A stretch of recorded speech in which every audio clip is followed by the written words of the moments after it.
Hi, Steve. Sorry about that short delay. I misread part of the instruction about where to give access to my machine. Done now anyway.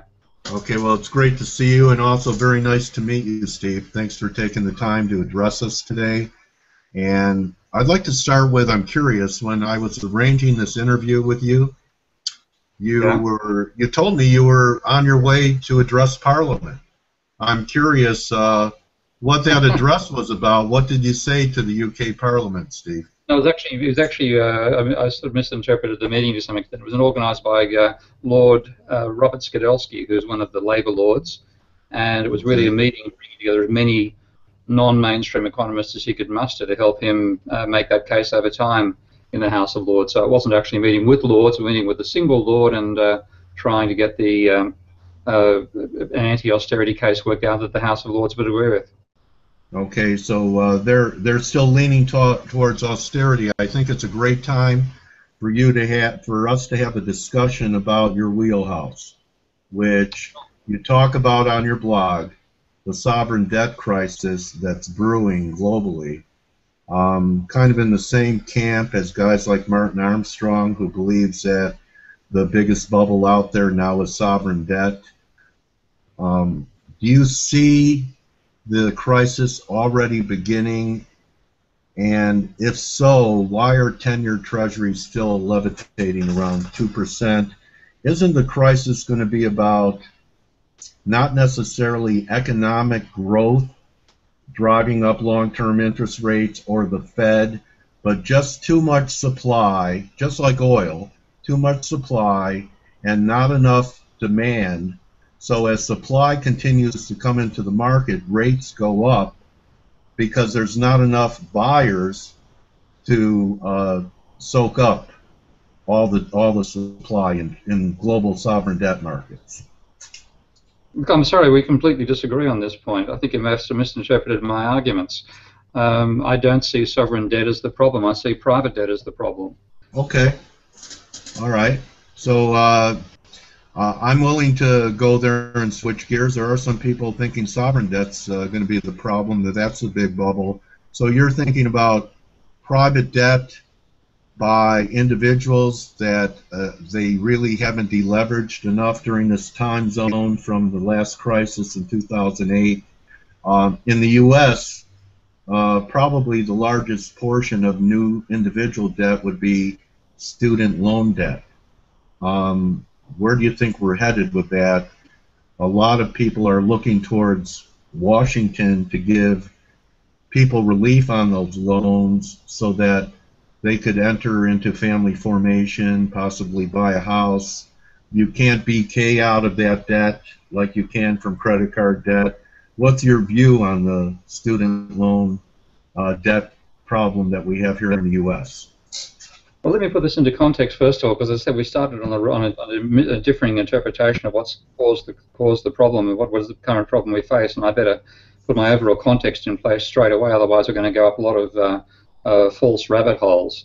And that is that the crisis was caused by an excessive level and rate of growth of private debt that then stopped growing, and when it stopped growing, credit-driven demand in the economy disappeared, and actually became a negative contributor to demand in America for several years. And we are now in an aftermath of that where private debt is still far too high in terms of the capacity of the economy to support that debt, but also at a level that means that people aren't going to willingly borrow a lot of money, and therefore the level of credit-based creation of new demand is going to be quite anemic, which is why you'll see pathetic growth figures like we've just seen for America yet again published in the most recent quarterly figures. So that's the overall context. Now, the reason that private debt matters is that I'm alert on my email system. I'll turn that off. The reason private debt matters is 70% of our economy is the consumer. yeah, Is that that's why part. it matters? No. It's a much more fundamental than that. The fundamental reason is that you can't have a capitalist economy without money. You can't have a growing capitalist economy without a growing amount of money. So the question is, where is that money produced? Who actually generates the money? And at a national level, there are two answers. It's either your private banks or your central bank. And the private banks create money by lending out more than they get back in repayments. The government creates money by having spending more on the public than it takes back in taxes, so running a deficit creates the money. We've almost totally relied upon the private banking sector creating that money really for the last 30 years. And that's consequently meant, as you create it by creating new debt, a rising level of debt compared to GDP. And we're now at the point where that is so high that it's in the range where financial crisis is going to occur simply because the rate of growth of that private debt slows down. Now, in that aftermath, to give you an idea of where we got to, America's peak level of private debt it was 170% of GDP, roughly, maybe 175%. In the middle of 2010, it's now fallen to about 145%. And we're unlikely to see much growth from that level of private debt, which means that the amount of new money being created by the private sector will be almost zero. And therefore, the growth in the economy is also likely to be roughly zero. And that's a situation we've seen in Japan for the last quarter century. So that's the overall context. Now, in terms of student loan debt, the difficult thing about that isn't so much that it's growing, it's that the terms, as you said about it, mean that if people can't repay it, they are chased for the rest of their lives to repay it. So that's put the creditor well and truly over the debtor. And that's something we learned back in the 19th century. It wasn't such a great idea. We used to have what are called debtors' prisons. And so if somebody couldn't pay the debt they owed, they'd be thrown into jail and say, you pay that debt. Well, it was slightly harder to pay the debt in jail than it was outside, and it actually cost you money to keep them in jail. So they were finally abolished. But in some ways, things like this, where the government sets up the rules such that you can't actually default from the student loan debt, is actually a return to that 19th century stupidity. Interesting. Okay, so a lot of people point towards all the money created by the Fed. I'm hearing an echo. And yet at the same time, the velocity of money has fallen off a cliff in waterfall fashion. Is that what we're talking about, is money velocity? And even though there's been money creation, it's not changing hands. Yeah, well, there's a twofold factor there. I mean, you definitely need to have banks creating money. I'm not somebody who argues that banks shouldn't create money, which you get in some reformers saying we should actually go to 100% state-created money, which they call 100% reserve money, and so on. I'm not in that camp, though I certainly talk with people who believe that. But so you have to have the debt being created to actually generate the money supply. But the danger is that when you get the level of debt we have now, first of all, people are unwilling to go into further debt, so credit-based demand disappears. And secondly, any money they have, they spend more slowly. So the velocity of circulation of existing money also falls. And that's the double whammy we're in right now. What's the outcome unless things change? And hasn't private lending, even though by the Fed's best efforts, the banks have been, I would say, reluctant to be aggressive about lending for years now? Well, there's no way they want to lend because they face the possibility of not getting their money back if they lend to people who actually go bankrupt. And also, it's finding people who are willing to take that debt on is quite difficult. That's why the growth in student loans is the major part of the increase in private debt. In many ways, if you want to be a student, you can't avoid the debt. So there's a lock-in from outside the banking system itself. But if you're a small business or even a large business, and you have a bank willing to lend you money, you're probably not willing to take it on because you can't see much chance of profit out of any investment you might take on with that borrowed money. Well, they must be seeing it in auto loans because that's the only other sector where there's been a lot of loan demand. Auto sales are really off the charts. They don't demand a lot of great credit to make these 5 to 7 year loan arrangements or lease deals with people. So could that be maybe the main engine of what economic growth we have because the lending in other areas, although we've had a recovery in real estate, still very difficult for people to obtain mortgages here in the U.S. Yeah, well, I mean, you see, if you've got to rely upon the auto market for the engine of growth, you're not going to grow very fast. So that's a fairly good point. When it was mortgages, of course, the amount of money you borrow to take out a house loan is a mortgage is far greater than the amount you borrow to buy a car. So consequently, if that's what you're relying upon for your credit growth, you're not going to get much of it, which comes back to my first point. So the only real solution to this problem is to find a way to drastically reduce private debt. Now, of course, what's going on instead is governments are obsessing about reducing their public debt, their sovereign debt, as if that's the main problem.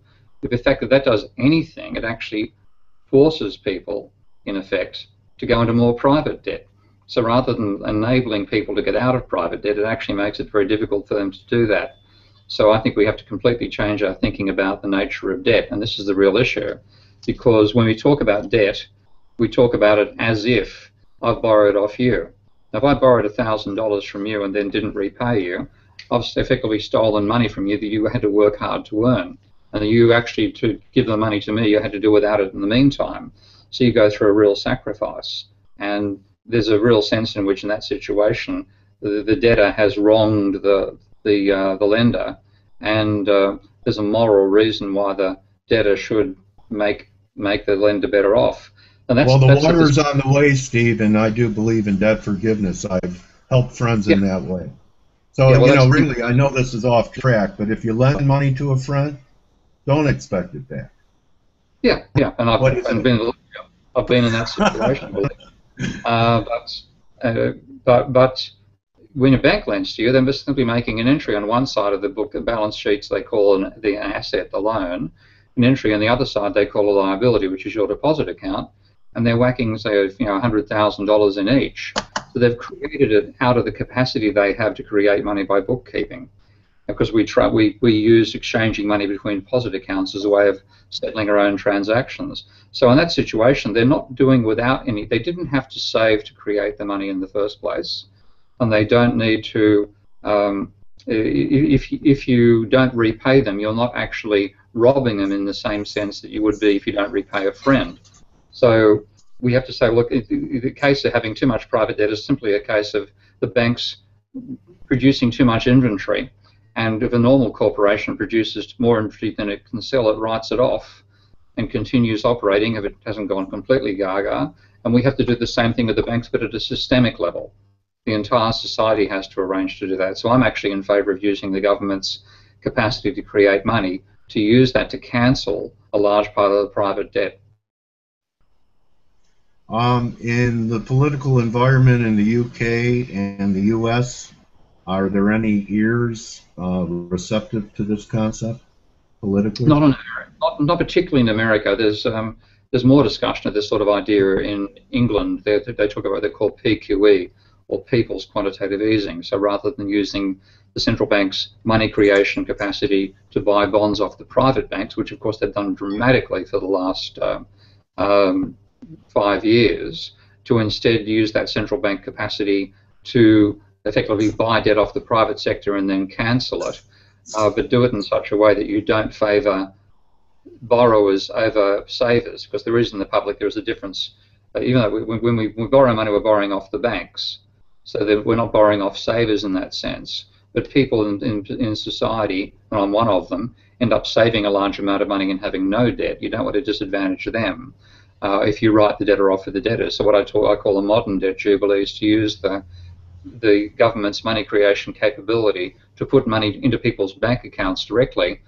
But if the people are in debt, they get the debt written off, but those who are not in debt get a cash injection. And that way we can go back to a more balanced system of both fiat-based money created by the state and credit money created by the private banking sector, whereas at the moment it's far too much in the credit system. Go back to a more balanced situation. Yeah, I know I've heard people say we would have been better off instead of what we spent on TARP, sending checks to every American. Yeah, and that's the reality that you don't want the banks to fail in the sense that you actually may want them to fail, but they're going to take over put into receivership, nationalised for a while, and sold back into the private sector, which is what the Swiss did. Not Swiss, pardon me, the Swedish did back with their crisis in the 1990s.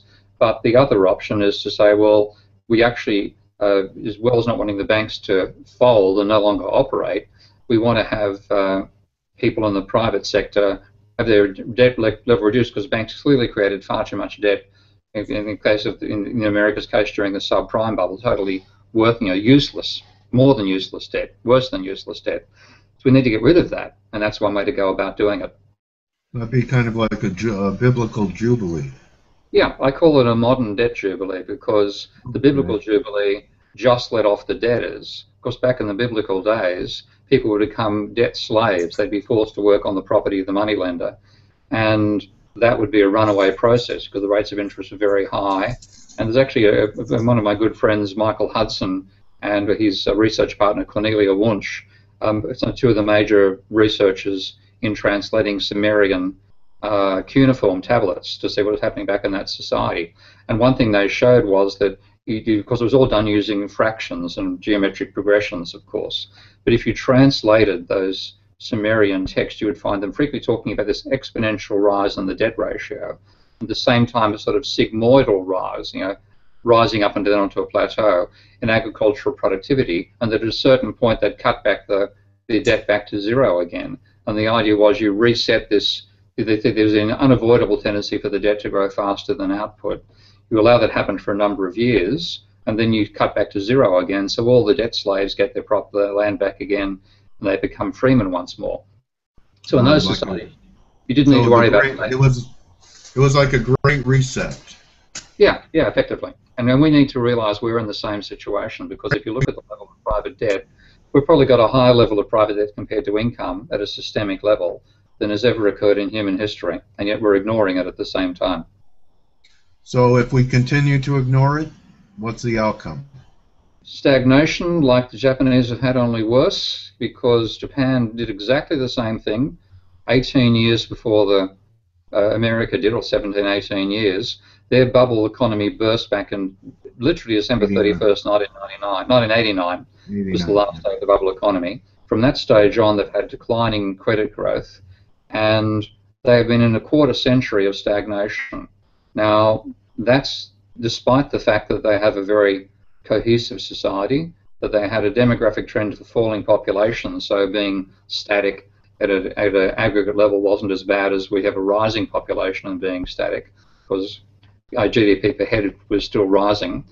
But so with a rising population, rather than just having it be a financial, economic event, it could become an event that creates social unrest. Oh yeah, massively. And then of course, as the point I was getting to, Japan is a far more cohesive society than America, of course. So if you have the type of stagnant growth that Japan's had for the last 25 years imposed in America, combined with the social fractures you've already got, you're asking for political chaos. Okay, and to resolve it, a lot of people say, well, for the U.S., and I know we're not talking about consumer debt, but we're also talking about government type of solution for it, that there's two ways out of it, and we've seen debt crises cause currency crises before, either continue to debase currency and have that currency lose value, which makes it easier to service debt, or to default. Which way do you think the globe is going to go? And I'm sure there's going to be different paths depending upon where you are geographically. And in America, Steve, isn't it true that we never do anything until we're in the crisis rather than trying to avoid it?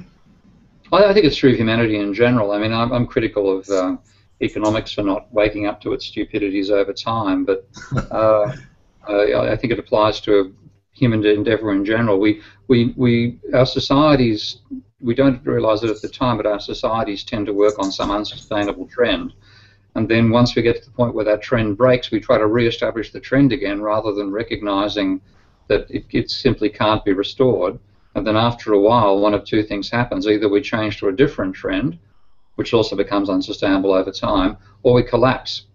And that's, I think, the situation we're in. We never look at what might happen out of a trend being unsustainable and change its direction before it reaches the unsustainable point. So we've just done the same old thing humanity's always done, just that we're doing this time on a global scale with the financial system and the ecological system, of course.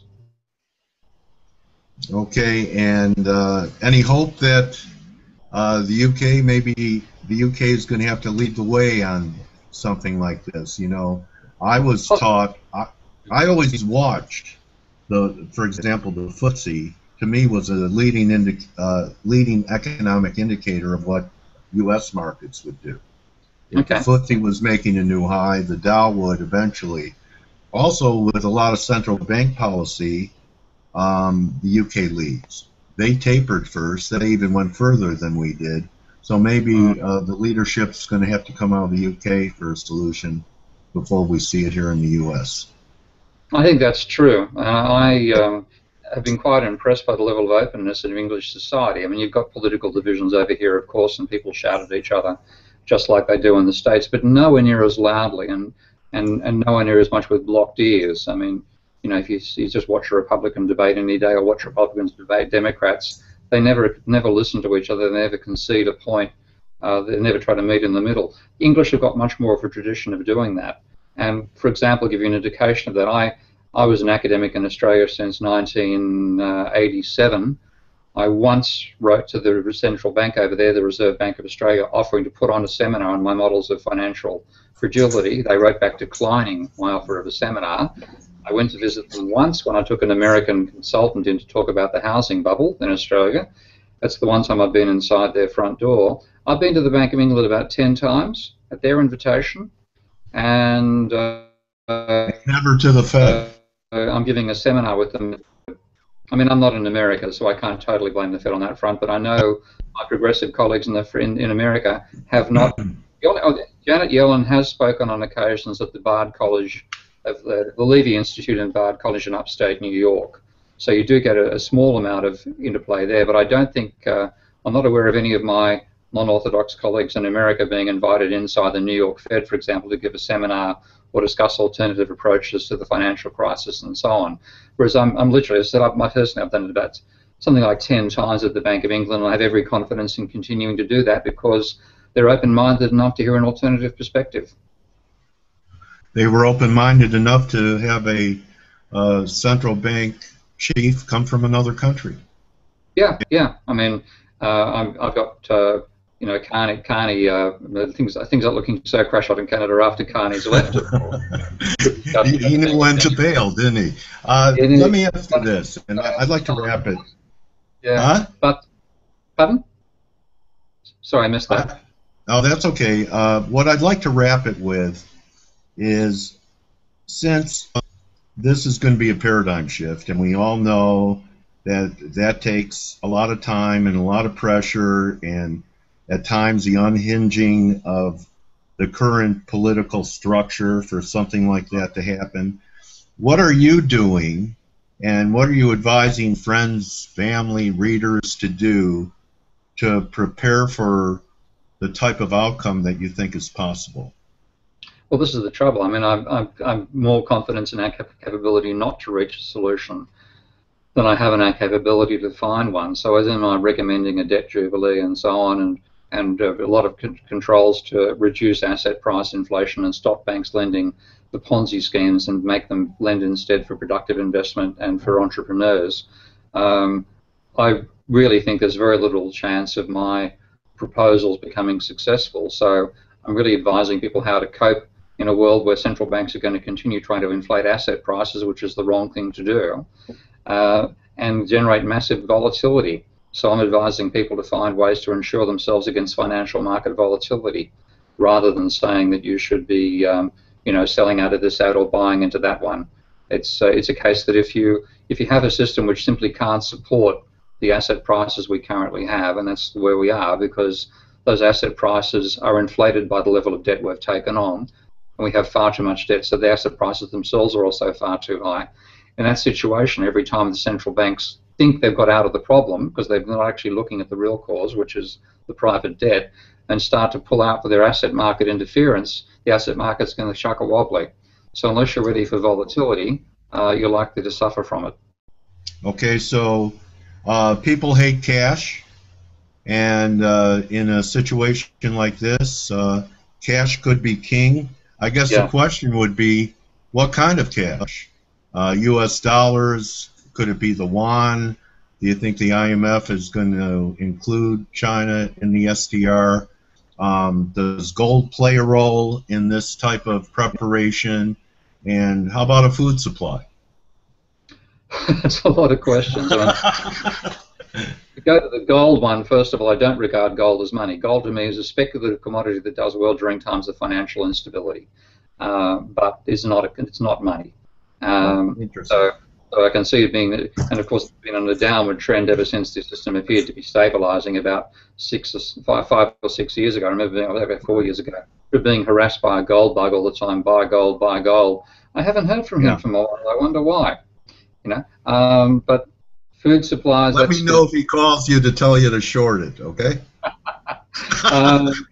The food supply thing, I mean, that's something which most people aren't aware of. Looking at amongst the unsustainable trends that I'm aware of, I have colleagues who work in soil research, and last time I spoke to one of them, they said that the most, if you just do like an extrapolation of current trends of what's happening to our topsoil, literally the planet runs out of topsoil in about 40 years' time. That's how high the rate of erosion is. So our food supply is extremely challenged, and we're still not even waking up to that one.